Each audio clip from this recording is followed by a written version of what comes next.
يا أيها السلفي خذ بنصيحتي واسمع هديت إلى رضا الرحمن. حضرت عثمان رضی اللہ تعالیٰ عنہ نے پانی منگایا اور وضو کیا، 3 مرتبہ ہاتھ دھلا، اس کے بعد کلی کی، ناک میں پانی ڈالا، چہرہ دھلا 3 مرتبہ، پھر 3 مرتبہ دایاں ہاتھ دھلا، پھر 3 مرتبہ بایاں ہاتھ دھلا، پھر مسح کیا، شروع سے آخر تک لے گئے، آخر سے شروع تک لے آئے، اور اس کے بعد 3 مرتبہ دایاں پاؤں دھلا اور 3 مرتبہ بایاں پاؤں دھلا.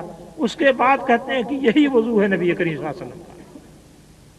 لیجئے یہ بھی بیان ہے، نبی کریم صلی اللہ علیہ وسلم وضو کا طریقہ بیان کر رہے ہیں لیکن زبان سے نہیں بیان کر رہے ہیں، پانی لے کر کے ہاتھ پاؤں دھلتے ہوئے بتاتے ہیں کہ یہ وضو ہے. اور جو آدمی اس طریقے سے وضو کرے اور 2 رکعت نماز پڑھے، اس میں اپنی طبیعت سے بات نہ کرے تو اللہ تعالیٰ اس کو اس طریقے سے بخش دیتا ہے. بہت سارے اعمال تھے جس کو نبی کریم صلی اللہ علیہ وسلم زبان سے بیان کرنے کے بجائے عملاً کر کے دکھاتے تھے. 5 وقت کی جو نمازیں ہیں اس کو بھی آپ نے پڑھ کے بتایا. بلکہ ایک آدمی آیا اور نبی کریم صلی اللہ علیہ وسلم سے کہا کہ مجھے نماز کا وقت بتا دیجئے. آپ نے کہا کہ ٹھہر جاؤ. 2 دن آپ نے نماز پڑھائی، یعنی 10 نمازیں پڑھائی. 5 نمازیں پہلے دن پڑھائیں اولے وقت میں، اور 5 نمازیں دوسرے دن پڑھائیں آخری وقت میں. 2 دن وہ آدمی بیٹھ کر کے انتظار کرتا رہا، دیکھتا رہا، تاکتا رہا. جب اس کی موجودگی میں 10 نمازیں آپ پڑھا چکے تو کہتے ہیں کہ اچھا تو وہ پوچھنے والا آدمی کہاں ہے؟ اس نے کہا کہ حضرت میں موجود ہوں. آپ نے فرمایا کہ یہی نماز کا وقت ہے. اس سے زبانی نہیں بتایا کہ فلاں وقت سے فلاں وقت ظہر ہے اور فلاں وقت سے فلاں وقت عصر ہے اور فلاں وقت سے فلاں وقت تک مغرب ہے. یہ اوقات اس طریقے سے زبانی نہیں بتائے. 2 دن نماز پڑھ کر کے اور 2 دن اس کو نماز پڑھا کر کے اس کے بعد کہا کہ یہی وقت ہے نماز کا. والوقت ما بین الوقتین. اور فرمایا کہ پہلے دن میں نے جس وقت نماز پڑھی اور دوسرے دن جس وقت نماز پڑھی، ان دونوں کے درمیان ہر نماز کا وقت ہے. پہلے دن ظہر اولے وقت میں پڑھی اور دوسرے دن آخری وقت میں پڑھی، تو پہلے دن جس وقت شروع کی اور دوسرے دن جس وقت ختم کی، ان دونوں کے درمیان کا سارا وقت ظہر کا وقت ہے. ایسے ہی ہر نماز کا وقت آپ نے بتایا کہ ہر نماز کا وقت دونوں نماز کے درمیان ہے. بہت سارے کام تھے جو آپ زبانی بیان کرنے کے بجائے عمل کر کے بتاتے تھے اور دکھاتے تھے اور اس کے ذریعے سمجھاتے تھے. کیونکہ عملاً جو کام دکھایا جائے گا وہ اس طرف پختگی سے بیٹھے گا کہ صرف زبانی کہہ دینے سے شاید وہ بات اتنی آسانی سمجھ میں نہ آئے. تو یہ بیان تھا. اب بیان کے اندر یہ بات نہیں رکھی گئی کہ جس طریقے سے قرآن مجید کے الفاظ تلاوت کی جاتے ہیں ایسے اس کے الفاظ تلاوت کی جائیں، کیونکہ اس بیان میں بہت سارا حصہ تو ایسا تھا کہ جس کے کوئی الفاظ ہی نہیں تھے. وہ تو آپ نے عملاً کر کے دکھا دیا، الفاظ سرے سے نہیں تھے، یا 2-1 لفظ بیان کیا، باقی سب عمل کر کے دکھلا دیا.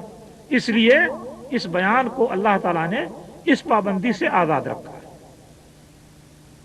اب یہ قرآن مجید اور نبی کریم صلی اللہ علیہ وسلم کا یہ بیان، یہ 2 چیزیں قرآن مجید کے ذریعے سے ثابت ہوتی ہیں، اور انہی 2 چیزوں کی مجموعی مقدار کے مطابق اللہ تعالیٰ فرماتا ہے کہ الیوم اکملت لکم دینکم واتممت علیکم نعمتی ورضیت لکم الاسلام دینا، کہ آج میں نے تم پر اپنی نعمت پوری کر دی اور تمہارے لیے تمہارا دین میں نے پورا کر دیا اور تم پر اپنی نعمت پوری کر دی اور تمہارے لیے اسلام کو بحیثیت دین کے پسند کر لیا. تو قرآن مجید کے ذریعے اور اس کے بیان کے ذریعے سے اللہ تعالیٰ نے دین کو مکمل کر دیا. اس میں کسی قسم کی کوئی کمی نہیں رہ گئی اور اب اس پر کسی قسم کی زیادتی نہیں کی جا سکتی ہے. اگر اس پر کوئی شخص زیادتی کرتا ہے اور جو بات نبی کریم صلی اللہ علیہ وسلم سے ثابت نہیں ہے اس کو بھی وہ اختیار کرتا ہے اور کہتا ہے کہ یہ دین ہے، تو اس سے بڑھ کر کے جھوٹا کون ہو سکتا ہے؟ اگر اس کو دین مان لیا جائے تو اس کا معنی یہ ہوگا کہ اللہ تعالیٰ نے غلط بیانی کی، دین کو پورا نہیں کیا اور کہتا کہ صاحب دین پورا ہو گیا. تو اس سے بڑھ کر کے اللہ تعالیٰ کے ساتھ بے حیائی اور کیا ہو سکتی ہے؟ اس لیے دین نبی کریم صلی اللہ علیہ وسلم کے بیان اور اللہ تعالیٰ کے قرآن کے ذریعے سے مکمل ہو گیا. اللہ تعالیٰ کا قرآن ہمارے درمیان موجود ہے اور ہر ایک اس کو جانتا ہے. اس قرآن کا جو بیان نبی کریم صلی اللہ علیہ وسلم نے مختلف اوقات میں دیا اور مختلف اوقات میں کر کے بتایا، وہ بیان بھی صحابہ کی نگاہوں کے سامنے تھا اور ان لوگوں نے اپنی عملی زندگی میں اس کو داخل کر رکھا تھا، اور بعض باتیں ایسی ہوتی تھیں جو عام صحابہ کو نہیں معلوم تھی، کسی ایک کو معلوم ہے اور اس پر عمل کا وقت آیا تو اس صحابی نے اس کو بیان کر دیا، اور اس طریقے سے معلوم ہو گیا کہ اس بارے میں نبی کریم صلی اللہ علیہ وسلم کی یہ تعلیم ہے۔ صحابہ کرام میں یہ چیز چلتی رہی اور ان کے یہاں کسی قسم کا کوئی خطرہ اور اندیشہ نہیں تھا۔ حضرت عمر رضی اللہ تعالیٰ عنہ اس بارے میں بہت زیادہ محتاط تھے، اور ان کے سامنے ایک خطرہ تھا جس کی بنا پر وہ محتاط تھے۔ وہ خطرہ کیا تھا؟ منافقین کا تھا۔ وہ جانتے تھے کہ مسلمانوں میں کچھ تھوڑے سے لوگ ایسے ہیں جو منافق ہیں، اور وہ قطعاً نہیں چاہتے کہ اسلام اپنی صحیح اور اصلی شکل میں رہے، لہذا انہوں نے اس بارے میں بڑی سختی کر رکھی تھی۔ کوئی آدمی اگر کوئی ایسی حدیث بیان کرتا جو عام مسلمانوں میں موجود نہیں ہے اور رائج نہیں ہے، اس لیے کہ اس موضوع کی ضرورت نہیں پڑتی ہے، تو وہ سختی کے ساتھ پوچھتے تھے کہ اس کا ثبوت لاؤ، اس پر شہادت لاؤ۔ اب ان کی سختی کو دیکھ کر کے منافقین کو یہ جرأت ہی نہیں ہو سکی کہ دین کے بارے میں کوئی بات کہہ سکیں، کیونکہ وہ جانتے تھے کہ اگر ہم کوئی ایسی بات کہیں گے جو نبی کریم صلی اللہ علیہ وسلم نے نہیں فرمائی ہے تو ہمیں کوئی گواہی نہیں مل سکتی ہے، اور ایسی صورت میں ہماری پیٹھ پر درے لگیں گے اور ہماری حالت بگڑ جائے گی۔ حضرت ابو موسیٰ اشعری جیسے انسان کو دیکھیے، وہ گئے حضرت عمر رضی اللہ عنہ کے پاس اور جا کر کے ان کو خطاب کیا، 3 مرتبہ سلام کیا، جواب نہیں ملا تو واپس چلے گئے۔ اس کے بعد حضرت عمر رضی اللہ عنہ نکلے کہ ابو موسیٰ اشعری نے مجھ کو بلایا ہے، تو دیکھتے ہیں کہ وہ موجود نہیں ہیں۔ پتہ لگایا کیا بات ہوئی، کیوں چلے گئے؟ تو بلایا گیا ان کو، پوچھا تو انہوں نے کہا کہ صاحب نبی کریم صلی اللہ علیہ وسلم نے فرمایا ہے کہ 3 مرتبہ اجازت طلب کرو، اگر اجازت دی جائے تو ٹھیک ہے ورنہ واپس ہو جاؤ۔ تو میں نے 3 مرتبہ سلام کیا، اجازت چاہی، آپ کی طرف سے کوئی جواب نہیں آیا تو میں واپس آ گیا۔ بات تو بالکل ٹھیک ٹھاک کی، لیکن حضرت عمر رضی اللہ تعالیٰ عنہ چڑھ بیٹھے کہ لاؤ ثبوت پیش کرو، ثبوت پیش کرو ورنہ پھر پیٹھ پر درے لگیں گے۔ اب حضرت ابو موسیٰ اشعری رضی اللہ تعالیٰ عنہ بڑے جلیل القدر صحابہ میں سے ہیں، لیکن حضرت عمر رضی اللہ تعالیٰ عنہ نے ایسی سختی کی کہ وہ اٹھے وہاں سے اور انصار کی جماعت میں پہنچے تو لوگوں نے دیکھ کر کے پہچان لیا کہ کوئی معاملہ گڑبڑ ہوا ہے، ان کے ساتھ کوئی پریشانی پیش آ گئی ہے۔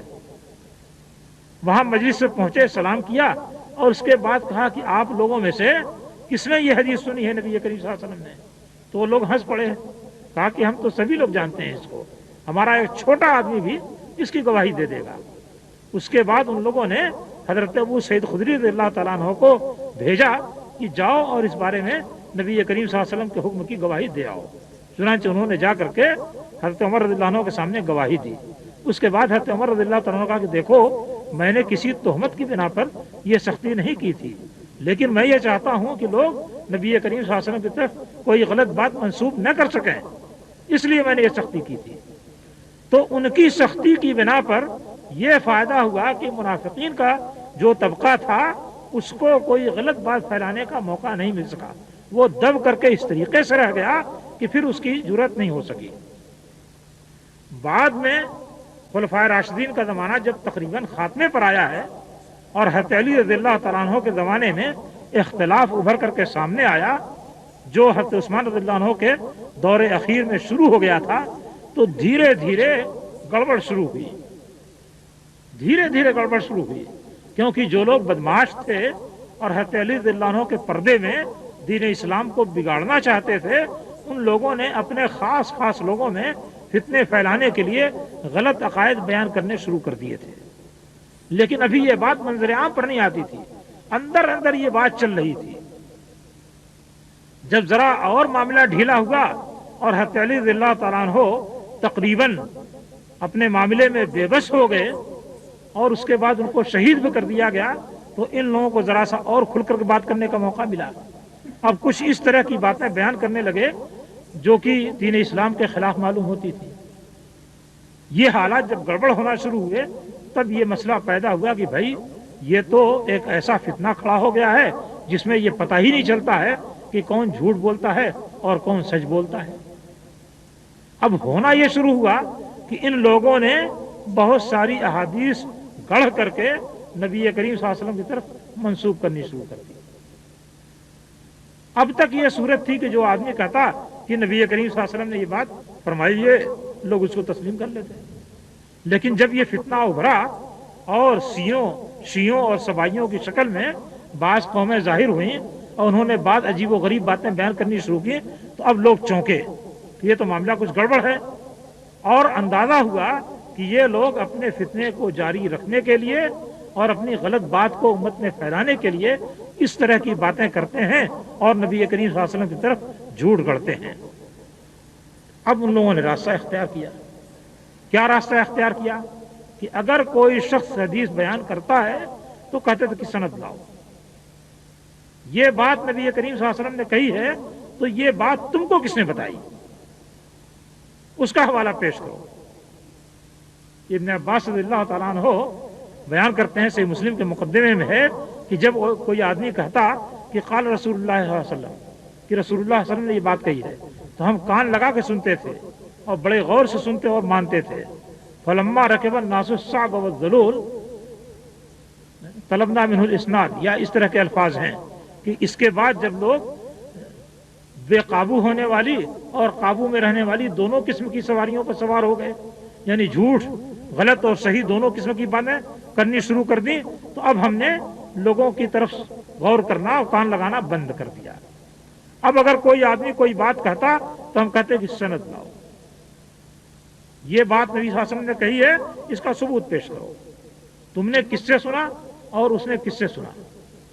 ابھی صحابہ کرام بہت بڑی تعداد میں موجود تھے، اگر کوئی کہتا کہ صاحب میں نے ابو ہریرہ سنا ہے تو لوگ جا کے پوچھ سکتے تھے ابو ہریرہ سے کہ آپ نے حدیث بیان کی ہے کہ نہیں کی ہے، اور فوراً اس کا جھوٹ پکڑا جاتا۔ کسی اور صحابی کا حوالہ دیتا تو یہ دیکھا جاتا کہ یہ تو یمن میں رہتا تھا، اس صحابی کے انتقال کے بعد تو یہاں آیا ہے، یہ کیسے کہتا کہ میں نے اس سے سنا، لہذا فوراً پکڑا جاتا کہ یہ جھوٹ بول رہا ہے، یہ غلط بیانی کر رہا ہے۔ اس طریقے سے اسناد کی طلب شروع ہوئی اور احادیث کے سلسلے میں احتیاط شروع ہوئی۔ اس احتیاط کو ذرا سا اور سخت کرنا پڑا، کیونکہ پہل تو سب سے پہلے جو لوگ منظر عام پر آئے وہ شیعہ حضرات تھے، اور ان کے یہاں جھوٹ بولنا کار ثواب تھا، اس لیے ان کے معاملے میں لوگوں نے سختی برتی۔ اس کے بعد ایک دوسرا طبقہ تیار ہوا جس کو خارجی کہا جاتا تھا۔ خارجیوں کے بارے میں ذرا اطمینان تھا۔ اطمینان کیوں تھا؟ اس لیے کہ وہ دوسرے لوگوں سے بھی زیادہ بڑھ کر کے سخت تھے۔ وہ کہتے تھے کہ جو آدمی گناہ کبیرہ کا ارتکاب کرے وہ کافر ہو جاتا ہے اور ہمیشہ جہنم میں رہے گا، تو جھوٹ بولنا بھی گناہ کبیرہ ہے۔ تو اب جن کا ایمان و عقیدہ ہی یہ ہے کہ گناہ کبیرہ کا ارتکاب کرنے والا کافر ہوگا اور جہنم میں ہمیشہ رہے گا، وہ جھوٹ کیوں بولے گا؟ اس لیے خارجیوں کے بارے میں تو خطرہ کم تھا، شیعوں کے بارے میں خطرہ زیادہ تھا، لیکن خارجیوں کے بارے میں بھی خطرہ کچھ نہ کچھ ضرور موجود تھا۔ کیوں موجود تھا؟ اس لیے کہ اس میں جو اس ایمان و عقیدے پر تھے وہ ان سے تو جھوٹ کا خطرہ نہیں تھا، لیکن جو ان کے لیڈر تھے، ان کے رہبر تھے، ان کے سامنے تو صرف دنیا تھی، ان کے سامنے صرف دنیا تھی، اور دین کا انہوں نے کھول اور لبادہ پہن رکھا تھا، لہذا اس بات کا امکان تھا کہ یہ اپنی بات چلانے کے لیے جھوٹ بولیں، اس لیے ان کے بارے میں بھی احتیاط برتی گئی۔ پھر کچھ اور وقت گزرا تو اس کے بعد یہ اندازہ ہوا کہ کچھ اہل سنت بھی اپنے اپنے حصے کو مضبوط کرنے کے لیے غلط گوئی سے کام لے رہے ہیں، لہذا یہاں بھی توجہ دینے کی ضرورت پڑی۔ تو اس طریقے سے دور صحابہ ہی میں اس بات کی ضرورت پڑ گئی کہ جو لوگ حدیث بیان کرتے ہیں ان کی پوری کیفیت اور حیثیت کو جان اور سمجھ لیا جائے۔ اور دیکھیے انسانی معاشرے میں کون کس ڈھنگ کا آدمی ہے اس کا جاننا کوئی مشکل نہیں ہے۔ آج آپ یہاں بیٹھے ہیں، سینکڑوں آدمی کو جانتے ہیں، کوئی آدمی آپ سے پوچھتا کہ صاحب فلاں آدمی کس طرح کا ہے، آپ کہیں کہ ایک پیسہ مت دینا، وہ قابل اعتماد نہیں ہے، لے لے گا تو مار جائے گا، ہضم کر لے گا، کھا جائے گا تو کوئی نہیں واپس کرے گا۔ آپ جانتے ہیں اس آدمیوں کو۔ اسی طریقے سے کسی کے بارے میں پوچھے کوئی آدمی کہ صاحب فلاں کیسا ہے، اس کا حال کیا ہے، آپ کہیں کہ بالکل قابل اطمینان آدمی، جتنا پیسہ چاہو دے دو، وہ پائی تمہارا حساب چکا دے گا اور ایک پیسہ بھی باقی نہیں چھوڑے گا۔ یہ باتیں آپ سب جانتے ہیں، اپنے معاشرے اور اپنے زمانے کے لوگوں کے متعلق خوب اچھی طریقے سے جانتے ہیں. تو اسی طریقے سے جس زمانے میں لوگ تھے اس زمانے کے لوگوں کے حالات کو وہ جانتے تھے، اور جب اس کی ضرورت پڑی کہ جو لوگ حدیث بیان کر رہے ہیں وہ کیسے ہیں اور جن کے حوالے سے بیان کر رہے ہیں وہ کیسے ہیں، تو ان صورتوں میں ان سارے لوگوں کے حالات پر لوگوں نے نظر ڈالنی شروع کی اور حالات کو دیکھ کر کے ہی حدیث قبول کرتے تھے. اگر وہ قابل اطمینان ہے تو ٹھیک ہے، قابل اطمینان نہیں ہے تو ٹھیک نہیں ہے. آج آپ دیکھ لیجئے اس دنیا میں صرف ایک ملک میں نہیں بلکہ سارے عالم اسلام میں کون کون سے لوگ بڑے درجے کے اہل علم ہیں، پختہ ہیں، ٹھوس ہیں، قابل اعتماد ہیں، اور کون لوگ قابل اعتماد نہیں ہیں. اس کو بھی جمہور مسلمان جانتے ہیں، عام مسلمان جانتے ہیں. لہذا اس زمانے میں جب کہ اس کی سخت ضرورت تھی مسلمان کو نہیں جانتے، اس لیے انہوں نے اس کو جانا، اس کو پرکھا اور اس کو اپنی کتابوں کے اندر نوٹ کرنا اور درج کرنا شروع کیا. پھر ایک تیسری بات ہوئی، کسی بھی امت کے اندر جب ترقی ہوتی ہے تو ترقی رفتہ رفتہ آگے بڑھنا شروع ہوتی ہے. خلفائے راشدین کے دور سے مسلمانوں میں جو ترقی شروع ہوئی تو نہایت تیز رفتار ترقی تھی. صدیوں کا کام برسوں کے اندر ہوتا تھا. حضرت عثمان رضی اللہ تعالیٰ عنہ جس قرآن مجید کی تلاوت کرتے ہوئے شہید کیے گئے اس کا ایک نسخہ ترکیہ کے اندر موجود ہے. کویت کے کچھ حضرات گئے تو ان لوگوں نے اس کا فوٹو لیا اور خاص طریقے سے اس جگہ کا بھی فوٹو لیا جہاں پر کہ آپ کا خون پہنچا تھا اور جہاں پر چھینٹے اس کے لگے ہوئے تھے. اس کی کئی کاپیاں ان لوگوں نے بنائی. ایک کاپی میرے پاس جی بھیج دی. اس وقت میں بنارس میں تھا ہندوستان میں، اور اس کو میں نے دیکھا، اس کے کئی پہلو پر غور کیا تو ایک پہلو کو دیکھ کر کے مجھے بہت تعجب ہوتا تھا. کیا وہ پہلو تھا؟ نبی کریم صلی اللہ علیہ وسلم کے زمانے میں جو خطوط بادشاہوں کو لکھے گئے تھے ان کے فوٹو آج موجود ہیں. اسی طریقے سے حضرت ابوبکر رضی اللہ تعالیٰ عنہ نے حضرت عمر رضی اللہ تعالیٰ عنہ کے لیے جو خلافت لکھوائی تھی اور جس کے لکھنے والے حضرت عثمان رضی اللہ تعالیٰ عنہ تھے، اس کا بھی فوٹو موجود ہے. اب ان خطوط کے فوٹو کو دیکھیے تو بالکل بے ڈھنگ ٹائپ کے لگتے ہیں. حضرت عثمان رضی اللہ تعالیٰ عنہ جس قرآن کو پڑھتے ہوئے شہید ہوئے اس کے حروف نہایت ہی صاف، نوک پلک، انتہائی درست. میں نے کہا کہ یہ کیا عجیب بات ہے، ابھی نبی صلی اللہ علیہ وسلم کے زمانے میں رائٹنگ اس طرح کی تھی اور ان کے زمانے میں رائٹنگ اس طرح کی کیسے ہو گئی؟ تو ہمارے ہندوستان میں ایک صاحب ہیں جو اس معاملے میں بہت ہی آگے ہیں. میں نے ان سے یہ بات پیش کی کہ بھائی یہ ایک چیز مجھے کھٹک رہی ہے، آپ اس کے متعلق بتا دیجئے کہ یہ کیا ہوا. تو کہنے لگے کہ مولانا آپ کس خیال میں ہیں، آپ کیا سوچ رہے ہیں؟ خلافت راشدہ میں جب جماؤ آیا ہے تو ہر میدان میں مسلمانوں نے اس تیز رفتاری سے ترقی کی ہے کہ صدیوں میں جو چیز انجام پاتی تھی وہ 8 برس 10 برس کے اندر انجام پانے لگی. کہا کہ یہ خط اسی کا نتیجہ ہے، وہ خط کا بہت ہی ماہر آدمی ہے. تو اس نے کہا کہ بالکل قطعی طور سے میں یہ کہتا ہوں کہ حضرت عثمان رضی اللہ تعالیٰ عنہ کے زمانے ہی کا یہ خط ہے، یہ بات کا نہیں ہے، یہ بالکل صاف بات ہے، کیونکہ اس زمانے تک خط نے اتنی زیادہ ترقی کر لی تھی.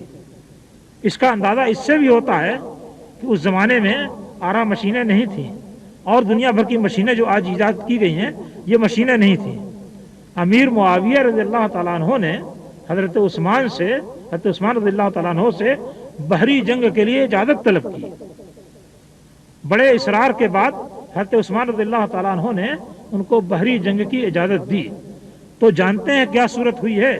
جس وقت اجازت ملی ہے اس وقت مسلمانوں کے پاس ایک بھی کشتی نہیں تھی، مگر سال بھر کے اندر انہوں نے 500 بحری جہازوں کا بیڑا بنوا کر کے تیار کر دیا. اس زمانے میں جبکہ ہاتھ سے لکڑی چیری جاتی تھی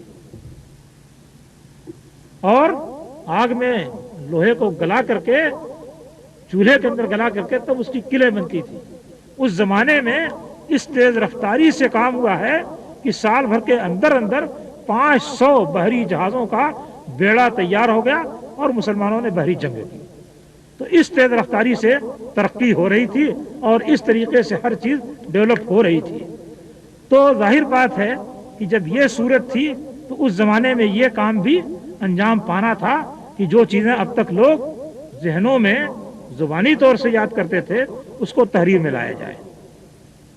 اس لیے صحابہ کے آخری دور میں، بلکہ خود صحابہ کے دور میں بھی بعض لوگوں نے احادیث کو قلم بند کیا اور اس کے بڑے بڑے ذخیرے تیار ہوئے، لیکن صحابہ کے آخری دور میں جبکہ تابعین عام طریقے سے موجود تھے تو اسی زمانے میں احادیث کو قلم بند کرنا شروع کر دیا گیا، اور تابعین کے دور میں کئی صحیفے احادیث کے تیار ہوئے، اور تبع تابعین کے جو دور میں جو کچھ تیار ہوا وہ تو آج تک ہماری آنکھوں کے سامنے ہے۔ حضرت امام مالک رحمۃ اللہ علیہ یہ تبع تابعی تھے اور ان کی موطا آج تک ہمارے درمیان موجود ہے۔ تو اس طریقے سے احادیث کو ضبط کرنا شروع کیا گیا۔ اب احادیث کو ضبط کرتے ہوئے جو فنون تیار ہوئے اتنی کثرت سے تیار ہوئے کہ آج کوئی آدمی ان پر نظر ڈالتا ہے تو اس کو حیرت ہوتی ہے۔ خطیب بغدادی گزرے ہیں، خطیب بغدادی نے علوم حدیث میں 40 فنوں پر کتابیں لکھی ہیں، یعنی 40 عدد نہیں، 40 فنون پر انہوں نے کتابیں لکھی ہیں۔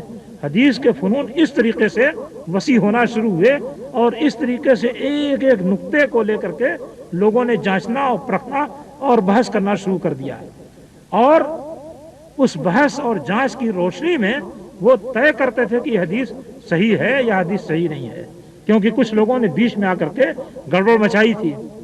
گڑبڑ مچانے والے کون تھے اس کے بارے میں ابھی آپ نے سنا کہ پہلے شیعہ حضرات نے گڑبڑ مچائی، پھر انہی کے مقابل میں خارجی تیار ہوئے، انہوں نے گڑبڑ مچائی۔ تھوڑا عرصہ گزرا، ہارون رشید مامون رشید والے کا زمانہ تھا، اس زمانے میں عقلیت پسند لوگ پیدا ہوئے اور انہوں نے احادیث کے بجائے اپنی عقل پر اعتماد کرنے کی کوشش کی، تو احادیث کو غلط ثابت کرنے کے لیے یہ جھوٹی حدیثیں گڑھ کر کے لوگوں میں چھوڑ دیتے تھے، جھوٹی حدیثیں گڑھ کر کے لوگوں میں چھوڑ دیتے تھے تاکہ یہ معلوم ہو کہ صاحب جو حدیثیں اتنی زیادہ بے عقلی کی باتیں کر رہی ہیں وہ قابل اعتبار کیسے ہو سکتی ہیں۔ اچھا، اسی زمانے میں ایک اور طبقہ پیدا ہو گیا تھا، یہ صوفیاء کرام اور بزرگان دین کا طبقہ تھا۔ یہ کمبخت بھی یہ کام کرتے تھے کہ جھوٹی حدیثیں گڑگڑ کر کے لوگوں میں پھیلاتے تھے اور کہتے تھے کہ اس ذریعے سے ہم لوگوں کو اللہ تعالیٰ کا خوف دلائیں گے اور بزرگ بنائیں گے، یعنی اللہ کا کلام اور اللہ کے رسول کا کلام ان کے لیے کافی نہیں تھا، اور وہ اپنی طرف سے گڑھ کر کے جو باتیں کہتے تھے وہ سمجھتے تھے کہ اسی سے لوگوں کے اندر، لوگوں کے دلوں میں رقت پیدا ہوگی اور وہ دیندار بنیں گے۔ امام مسلم نے اپنی صحیح کے مقدمے میں لکھا ہے، متعدد لوگوں سے روایت کیا ہے کہ ہم نے بزرگوں سے بڑھ کر کے کسی کو احادیث کے اندر جھوٹ بولنے والا نہیں پایا۔ ما رأینا الصالحین اکثر منہم قدما فی الحدیث، یا اسی طرح کے الفاظ ہیں کہ ہم نے بزرگوں سے بڑھ کر کے احادیث کے اندر جھوٹ بولنے والا نہیں پایا۔ تو یہ ایک طبقہ بھی پیدا ہو گیا تھا زاہد تنگ نظر کا، جن کو دین کے متعلق کچھ پتہ نہیں تھا، بس سادھوؤں کی طریقے سے دنیا چھوڑ دو اور عیسائیوں کے راہبوں کے طریقے سے تو بزرگ ہو گئے، اور اگر دنیا کو صحیح طریقے سے چلاؤ تو بزرگ نہیں ہوئے، جبکہ دنیا کو صحیح طریقے سے چلانے والے اس امت کے افضل ترین انسان تھے۔ حضرت بکر رضی اللہ تعالیٰ عنہ انبیاء کے بعد افضل البشر ہیں، اور نبی کریم صلی اللہ علیہ وسلم کے وفات پاتے ہی انہوں نے دنیا کی لگام اپنے ہاتھ میں لی۔ خلیفہ کون تھا؟ حضرت بکر رضی اللہ تعالیٰ عنہ تھے، اور انہوں نے کتنی لڑائیاں کی ہیں، شاید ایسی شاندار لڑائی کسی نے بھی نہ کی ہو۔ اور پھر ان کے بعد دوسرے نمبر پر جو انسانوں میں سب سے افضل ہیں حضرت عمر رضی اللہ تعالیٰ عنہ، 12 برس تک انہوں نے اس دنیا کے اوپر حکمرانی کی۔ تو دنیا کو چھوڑ دینا یہ کوئی بزرگی نہیں ہے، دنیا کو سنوارنا یہ سب سے بڑی فضیلت کی بات ہے۔ اللہ تعالیٰ کی اطاعت کرتے ہوئے دنیا کو ٹھیک ڈھنگ سے برتنا یہ سب سے بڑی اطاعت ہے۔ دنیا کو چھوڑ کر کے فقیری کرنا اور لوگوں کے صدقے اور خیرات اور زکوٰۃ پر پلنا یہ کوئی خوبی ہے؟ یہ تو بہت بڑی خامی ہے۔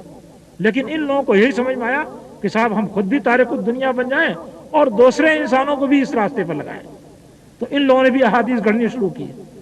کچھ تھوڑا عرصہ اور گزرا تو ایک اور طبقہ پیدا ہوا جو اماموں کے سلسلے میں کشمکش رکھتا تھا، تو وہ اماموں کے تعلق سے حدیثیں اس نے گھڑنی شروع کی اور بڑے بڑے لطیفے پیش آئے۔ ملا علی قاری حنفی وہ ایک کتاب ہے شرح نخبۃ النظر یا نزہۃ النظر شرح نخبۃ الفکر، اس نزہۃ النظر کی شرح انہوں نے لکھی ہے شرح نخبۃ الفکر کے نام سے۔ تو یہ واقعہ مشہور ہے، اس کو انہوں نے اس کتاب کے اندر نقل کیا ہے کہ اس طریقے سے گڑھنے والے لوگوں کا حال کیا تھا کہ ایک صاحب منبر پر کھڑے ہوئے اور انہوں نے شروع کیا حدثنی فلان قال حدثنا فلان قال حدثنا فلان، اس طریقے سے سند بیان کرتے کرتے کہا کہ نبی کریم صلی اللہ علیہ وسلم نے فرمایا ہے کہ یکون فی امتی رجل یقال له ابی حنیفہ هو سراج امتی، یا اسی طرح کے الفاظ ہیں کہ میری امت میں ایک انسان ہوگا جس کو ابو حنیفہ کہا جائے گا، جو میری امت کا چراغ ہوگا، اور ایسا ہوگا ویسا ہوگا۔ وَيَكُونُ فِي أُمَّتِي رَجُلٌ أَضَرُّ عَلَىٰ أُمَّتِي مِنْ إِبْلِيسَ يُقَالُ لَهُ محمد بن ادریس، اور میری امت میں ایک انسان ہوگا جو کہ امت کے لیے ابلیس سے بھی زیادہ نقصان دہ ہوگا، اس کو محمد بن ادریس کہا جائے گا۔ محمد بن ادریس کون ہے؟ امام شافعی رحمۃ اللہ علیہ۔ تو اس نے کھڑے ہو کر کے منبر پر یہ حدیث بیان کی، اور جیسے ہی بیان کی دھم سے گر پڑا، بے ہوش ہو کر کے دھم سے گر پڑا۔ اللہ تعالیٰ نے وہیں اس کو یہ سزا دی۔ تو بہرحال اس طریقے سے اس معنی میں بھی حدیثیں گڑھنے والے لوگ پیدا ہوئے۔ تو جب اس طرح کے لوگوں کا وجود ہونا شروع ہوا تو جیسے جیسے اس طرح کے بدماش لوگ وجود میں آتے گئے، محدثین نے اسی حساب سے شکنجہ چست کرنا شروع کیا اور کسنا شروع کیا کہ کوئی نکل کے نہ جا سکے۔ گروہ ایک جویا تھا علم نبی کا، لگایا پتہ جس نے ہر مفتری کا۔ یہ علم نبی کے تلاش کرنے والے تھے، جو جھوٹ بولنے والا تھا کسی کو بھی چھوڑا نہیں انہوں نے، کیا قافیہ تنگ ہر مدعی کا۔ جس نے بھی کسی حدیث کا دعویٰ کیا اس کا قافیہ تنگ کر دیا، جب تک ثبوت پیش نہ کر سکے تب تک اسی حدیث قبول نہیں کی۔ نہ چھوڑا کوئی گوشہ کذب خفی کا، پوشیدہ سے پوشیدہ بھی کوئی جھوٹ تھا تو اس کو انہوں نے چلنے نہیں دیا۔ تو محدثین نے اس طریقے سے احادیث کی حفاظت کی اور ایسا معیار بنایا کہ کوئی انسان کوئی جھوٹ داخل نہیں کر سکتا ہے۔ آپ دیکھتے ہیں بہت ساری حکومتوں میں یہ نوٹ جو چلتا رہتا ہے، لوگ جعلی نوٹ بھی بنا کر چلانا شروع کر دیتے ہیں، لیکن وہ جعلی نوٹ پکڑا جاتا ہے، مگر ہر انسان آسانی سے نہیں پکڑ سکتا ہے۔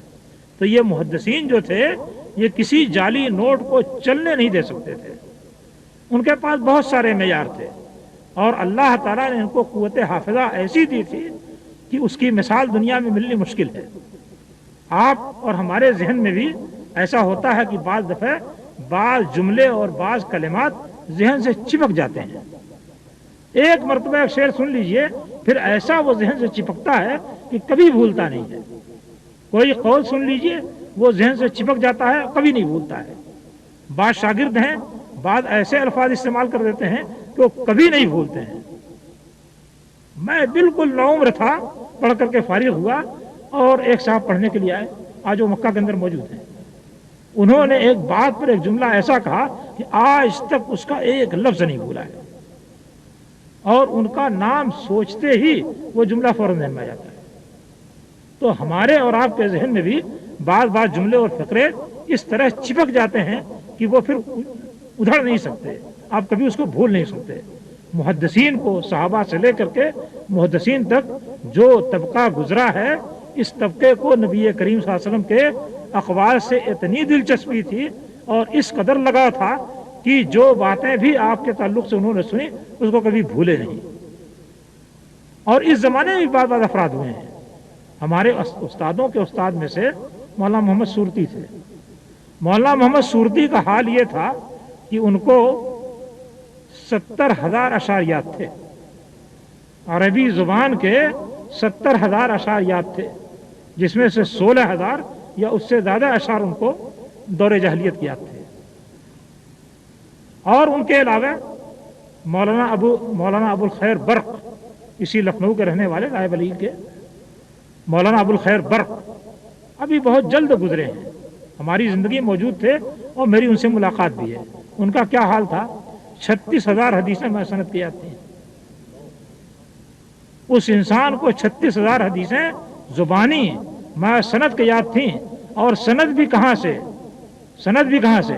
بخاری کی ایک حدیث اگر ان کو پڑھنی ہے تو اپنے آپ سے شروع کرتے حدثنی فلان، اور وہاں سے چلتے ہوئے امام بخاری سے گزرتے ہوئے نبی کریم صلی اللہ علیہ وسلم تک جاتے تھے۔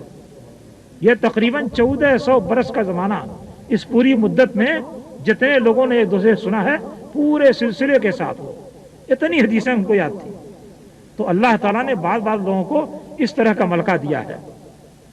تو ایک تو ان کی زبانی یادداشت کا حال یہ تھا، دوسری چیز یہ تھی کہ ان کے ہاں بیاض ہوتا تھا، کاپی ہوتی تھی۔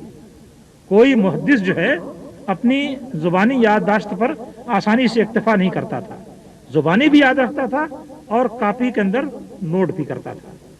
اور جب اس کو پڑھانا ہوتا تو اس کے سامنے 20 شاگرد ہیں، 25 شاگرد ہیں، 50 شاگرد ہیں، کبھی 100 ہیں، 200 ہیں، 400 ہیں۔ اب ان کو وہ پڑھاتا حدیث تو اس کے پڑھانے کی شکل کیا ہوتی تھی کہ کاپی کے اندر حدیث لکھی ہے، ایک ایک لفظ املا کراتے تھے، ایک ایک لفظ املا کراتے تھے، اور ہر شاگرد اس کو لکھتا جاتا تھا۔ جب 2 ورق 4 ورق جتنا لکھانا ہے اتنا لکھا چکے تو اس کے بعد اب سبق بند۔ سبق بند کا مطلب یہ نہیں کہ چھٹی ہوگی اور چلے جاؤ، یہ نہیں۔ اب بند کرنے کے بعد کوئی شاگرد پڑھتا یا استاد خود پڑھتا۔ اب میں پڑھ رہا ہوں، جو کچھ میں بول رہا ہوں اپنی کاپی کے اندر دیکھتے جاؤ، کہیں کوئی لفظ تو چھوٹا نہیں، کوئی حرف تو چھوٹا نہیں، کہیں کوئی کمی تو نہیں ہوئی، کوئی زیادتی تو نہیں ہوئی، کوئی چیز دوہرا کر کے تو نہیں لکھ گئی، سب دیکھتے جاؤ اور اپنی اپنی کاپی کو درست کرتے جاؤ۔ ہر شاگرد اپنی کاپی کو درست کر لیتا، درست کرنے کے بعد بھی کام ختم نہیں ہوتا تھا، اس کے بعد استاد کی کاپی پر اس کو پیش کرو۔ ہر طالب علم اپنی کاپی پڑھے اور دوسرے سب لوگ سنیں تاکہ پتہ چلے کہ کہیں کوئی گڑبڑ تو نہیں ہے۔ اتنی احتیاط کے ساتھ احادیث کو لکھواتے۔ اب ایک طبقہ جو پڑھ رہا ہے وہ پڑھ کر کے فارغ ہو، دوسرا طبقہ آ گیا، تیسرا طبقہ آ گیا، چوتھا طبقہ آ گیا۔ ظاہر بات ہے کہ ایک شخص اگر 25 سال 30 سال یا 40 سال پڑھا رہا ہے تو 25-30 طبقے 40 طبقے تو اس طرح کے پڑھنے والے ملیں گے ان کے ہاں، انہوں نے پڑھا ہے، لکھا ہے، احادیث ہیں۔ اب اتنے لوگ موجود ہیں، اس ایک آدمی سے روایت کرنے والے اور بیان کرنے والے اتنے لوگ موجود ہیں۔ ایک حدیث کو ایک سند سے اتنے سارے لوگ بیان کرتے ہیں، اور بڑے بڑے جو ائمہ فن تھے ان کے سامنے یہ سارے طریقے اور ساری سندیں ہوا کرتی تھی۔ اب ایک تیسرا آدمی آ جائے اور اس شیخ کے متعلق کہے کہ صاحب انہوں نے فلاں سند سے ایسے ایسے یہ حدیث روایت کی ہے، چل پائے گا؟ کوئی حدیث گڑھ کر کے کہے کہ اس شیخ نے فلاں حدیث بیان کی ہے اس طریقے سے۔ اب یہ 25 سال کے اندر پڑھنے والے جتنے شاگرد ہیں، جتنے طلبہ ہیں، ان میں سے کسی کے پاس وہ حدیث نہیں ہے، تو تمہارے پاس آئی کہاں سے وہ حدیث؟ ظاہر بات ہے کہ اس کی ایک کاپی ہے، اس کے پاس حدیثوں کی ایک مقدار ہے، انہی کو وہ ہمیشہ بیان کرتا ہے۔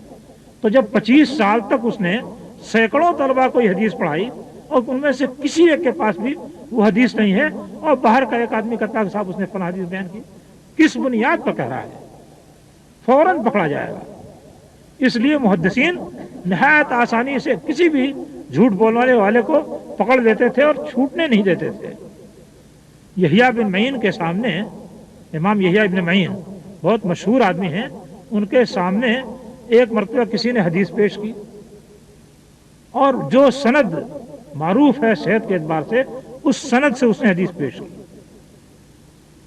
جیسے ہی حدیث پڑھ چکا یہ کہتے ہیں کہ یہ جھوٹ ہے، یہ گڑھی ہوئی حدیث ہے، اور اس کے بعد کہتے ہیں کہ دیکھو میں اس وقت اس کی دلیل تو نہیں دے سکتا مگر حدیث گڑھی ہوئی ہے، اس کو میں جانتا ہوں۔ تو ایسا ذوق ہو گیا تھا، جیسے سونے چاندی کے سکے چلتے تھے تو اس کے پہچاننے والے لوگ ہوتے تھے، ان کے پاس ذوق ہوتا تھا، ہاتھ میں لیا اور پہچان لیتے تھے۔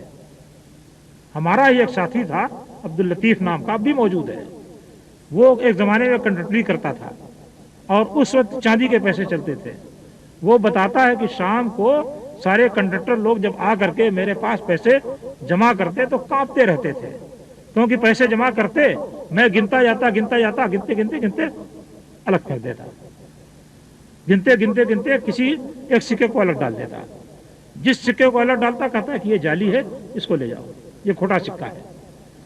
اب وہ کسی کے پاس بھی جا کے کوشش کرتے کہ اس کو صحیح ثابت کرنے، ثابت نہیں ہوتا تھا، اور کہتا کہ صرف ہاتھ میں آیا وہ اٹھا پھینک دیتا تھا، یہ غلط ہے۔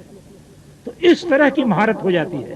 تو فن حدیث کے سلسلے میں ائمہ کو اسی طرح کی مہارت تھی، اتنا زیادہ ان کا احساس درست ہو چکا تھا کہ جیسے ہی کوئی غلط حدیث کسی نے بیان کی وہ فوراً پکڑ دیتے تھے۔